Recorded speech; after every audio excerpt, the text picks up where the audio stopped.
Hello friends, आप सभी का स्वागत है आपके अपने यूट्यूब चैनल पे। लास्ट वीडियो में हमने कर लिया था क्वेश्चन नंबर 69 तक। आज करने वाले हैं क्वेश्चन नंबर 70, कंटिन्यू करने वाले हैं। पार्ट ये थर्ड रहने वाला है। अगर आपने अभी तक पार्ट टू मैंने ऑलरेडी डाल दिए है, वो अगर नहीं देखे हैं तो उसका डिस्क्रिप्शन में आपको लिंक मिल जाएगा। आप पिछले पार्ट भी देख सकते हैं, ताकि जो आपको समझ आ सके, जो आपके एचपीटी में क्वेश्चन है वो आपके जो ऑप्शन रहते हैं उन्हीं ऑप्शन से घुमा फिरा के आपके नेक्स्ट टाइम के जो आपके क्वेश्चन देखने को मिलते हैं। इसलिए हम जो है आपके बाकी सभी ऑप्शन जो है हम डिटेल में स्टडी कर रहे हैं।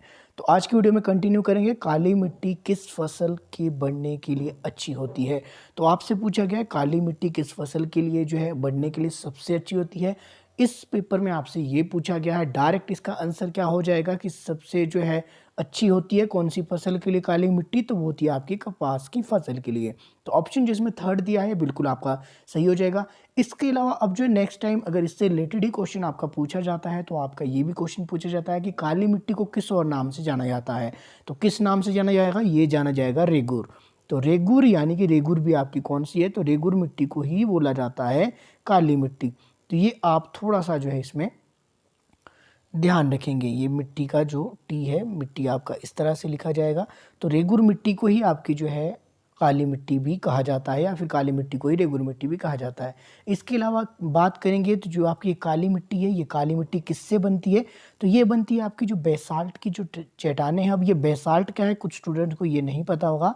जब मैं आपको टॉपिक वाइज मिट्टी के बारे में बताऊंगा तब मैं आपको डिटेल में बताऊंगा। अभी आप थोड़ा सा जो है इसको याद रख लीजिएगा कि बेसाल्ट की चट्टानों के टूटने से आपकी जो है काली मिट्टी की फॉर्मेशन होती है। इसके अलावा जो ये इसमें क्या क्या होता है, इसमें जो आप अगर बात करें तो काली मिट्टी के जो लावा होता है, बेसाल्ट जो है चट्टानें उसके टूटने और इसके जो लावे के साथ जो बहने से क्या है इस मिट्टी का जो निर्माण होता है काली मिट्टी का, जिसको कि रेगुर मिट्टी भी कहा जाता है। तो किस फसल के लिए सबसे अच्छी होगी, कपास के लिए होगी। इसके अलावा अगर बात करें हम तो इसमें चावल भी उग सकता है, गेहूं भी उग सकता है, गन्ना भी उग सकता है। ऐसा नहीं है कि ये फसलें जो है आपकी काली मिट्टी में नहीं उगती है, ये सभी फसलें काली मिट्टी में उग सकती है। लेकिन जो सबसे अच्छी किसके लिए होती है, तो सबसे अच्छी होती है ये आपकी कपास के लिए, जो कि आपसे क्वेश्चन पूछा गया था। इसके अलावा काली मिट्टी में और क्या क्वेश्चन बन सकता है, तो काली मिट्टी से क्वेश्चन बन सकता है कि इसमें जो आपका क्या क्या पाया जाता है। तो इसमें आयरन आपका रहता है। ये आपके लिए इतना डीप तो नहीं आएगा, मैं थोड़ा सा बता दूं, हो याद रख सकते हो तो रख लेना, नहीं तो आपका जो है ज़रूरी नहीं है। आयरन होगा, इसमें लाइम होगा, पोटाश होगा, मैग्नीशियम होगा। तो ये सब आपका जो है काली मिट्टी में पाया जाता है। आगे देखेंगे हम क्वेश्चन नंबर 71 है, पारछू झील कहाँ पे स्थित है। तो पारछू झील कहाँ पे स्थित है, तो पारछू झील है आपकी तिब्बत में स्थित। इंपॉर्टेंट क्वेश्चन है ये, थोड़ा सा इस बार जो है इन्होंने आउट ऑफ एचपी या फिर बोलेंगे इसको अलग कंट्री का जो है इसमें देखने को मिला, या फिर जो इंटरनेशनल बॉर्डर से बाहर की झील इसमें पूछी गई। नहीं तो जो आपके एचपी में जो झीलें आपकी पूछी जाती है कि सबसे बड़ी झील कौन सी है, मानव निर्मित झील कौन सी है, कृत्रिम झील कौन सी है, किस झील का जो है व्यास कितना है, किस झील के किनारे कौन सा मंदिर है, या किस झील के किनारे कौन सी झील तीर्थी टापुओं के लिए प्रसिद्ध है। इस तरह के जितने भी आपके क्वेश्चन रहते हैं ये आपके एचपी के स्टेट में मैक्सिमम पूछे जाते हैं, और ये सब ऑलरेडी मैंने आपको करवाया है। आपका जो एचपी जीके का जो सेक्शन 1000 क्वेश्चन हमने कवर किए थे। अगर आप पहली बार जुड़े हो इस चैनल के साथ तो 1000 क्वेश्चन ऑलरेडी एचपी जीके का कवर किया है। उस 1000 क्वेश्चन से बाहर आपका टेट के एग्ज़ाम में नहीं पूछा जाएगा, इसकी मैं आपको गारंटी दे सकता हूँ, इतना मुझे एक्सपीरियंस है। अगर आप जो है मेरे द्वारा बताए गए सभी जो है ईमानदारी से टॉपिक फॉलो करते हैं, उन वीडियोस को कंटिन्यू देखते हैं। हालांकि आजकल जो वीडियो है कंटिन्यू नहीं आ रही है, क्योंकि इसका एक दो रीज़न है। एक रीज़न है कि आपका जो है अभी एग्ज़ाम आने में काफ़ी समय है, दूसरा रीज़न है आजकल मैं थोड़ा सा बिजी हूँ, और आपको जो है टॉपिक वाइज जो मैंने आपको टॉपिक ऑलरेडी करवाए हैं उनके ऊपर मैं वीडियो आपके लिए प्रोवाइड करवाने वाला हूँ कुछ दिन में। बस आपने क्या है मेरे साथ बने रहना, ईमानदारी से फॉलो करेंगे तो आपका जो आराम से जो है टेट क्लियर हो जाएगा। अगला देखते हैं, अगला है आपके पास मैकमोहन सीमा रेखा किन देशों के बीच स्थित है। तो मैकमोहन जो सीमा रेखा है वो किन किन देशों के बीच है, तो ये है आपकी भारत और चीन के बीच। इसके अलावा जो है भारत की जो है कितने अंतर्राष्ट्रीय सीमाएं बनाते हैं कितने देशों के साथ, ये भी आपसे क्वेश्चन पूछा जा सकता है। और आपसे क्या क्या क्वेश्चन इसमें पूछे जा सकते हैं कि भारत और जो पाकिस्तान के बीच सीमा रेखा का जो क्या है नाम, जैसे कि रेड क्लिफ आपका एलओसी है। इस तरह के क्वेश्चन आपके जो है इससे रिलेट ही क्वेश्चन आपके नेक्स्ट एग्जाम में देखने को मिलेंगे। इतना तो आपका है, आपके जो है मैक्सिमम क्वेश्चन आपके जो है इन्हीं ऑप्शन से बनने वाले हैं नेक्स्ट एग्जाम में, या फिर जितने भी आप पीछे के उठा के देखेंगे आपकी टेट के जितने भी क्वेश्चन पेपर है उन सभी में क्वेश्चन आपके रिलेट रहते हैं, ऑप्शन के ही आपके जो है नेक्स्ट टाइम के लिए क्वेश्चन देखने को मिलते हैं, अधिकतर ऐसा होता है।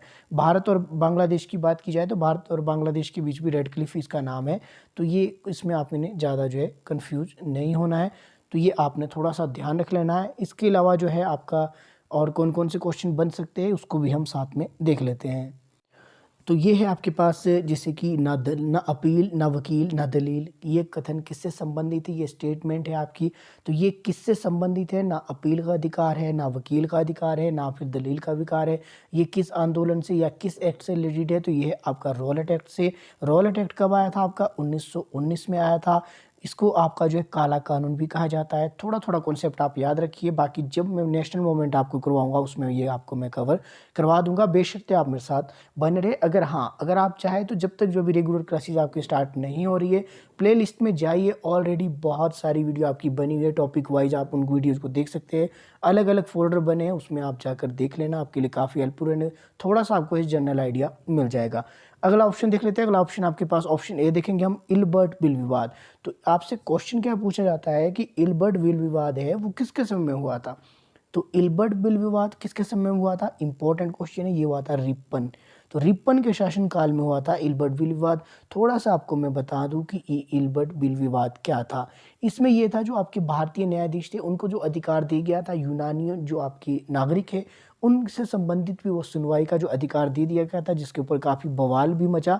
उसके बाद जो है इसको आपको वापस कर दिया गया था। ये रिपन के समय की बात है। रिपन आपका जो कब आया था, 80 के बाद आया था आपका, 1880 के बाद जो आपके रिपन का शासनकाल आपका जो है शुरू हो जाता है। इसके अलावा जो इसमें अगर सी ऑप्शन देखें हम, तो ये है आपका साइमन कमीशन।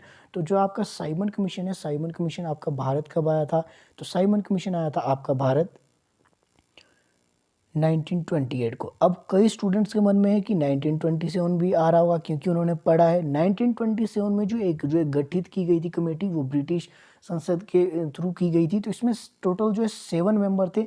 लेकिन अगर बात करें तो इंडिया में रीच यानी कि इंडिया में ये कब पहुंचा, तो ये 3 फरवरी 1928।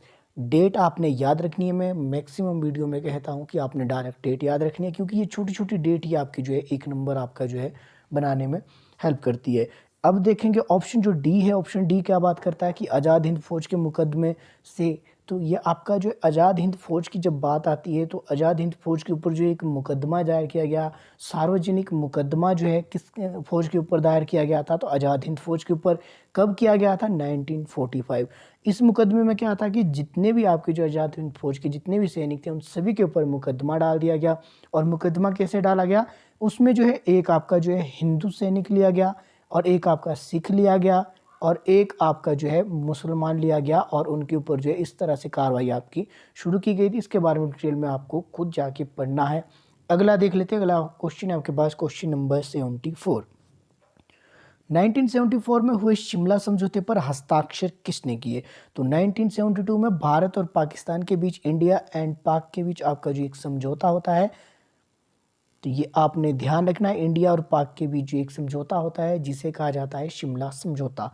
ध्यान रखिए ये कब हुआ था, 1972 में। इसके अलावा एक सम्मेलन होता है जिसे नाम दिया गया है शिमला सम्मेलन। तो ये शिमला सम्मेलन कब हुआ था, 1945 में। चलिए वापस आते, क्वेश्चन क्या पूछा गया था, क्वेश्चन पूछा गया था आपसे कि 1972 में शिमला समझौते पर हस्ताक्षर किस किसने किए।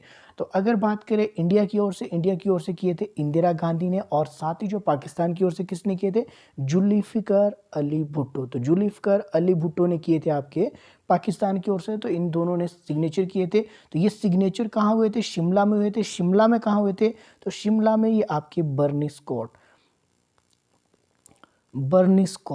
तो बर्निस कोर्ट एक जो है कोर्ट था उस समय, तो आपने अगर याद रख सको तो रख लेना। तो बर्निस कोर्ट इंपॉर्टेंट है, क्या पता आपसे पूछा जाए। तो बर्निस कोर्ट में ये हस्ताक्षर किए गए थे 1972 के समझौते के संदर्भ में। अगला है आपके पास, भारत का मैनचेस्टर किस शहर को कहा जाता है।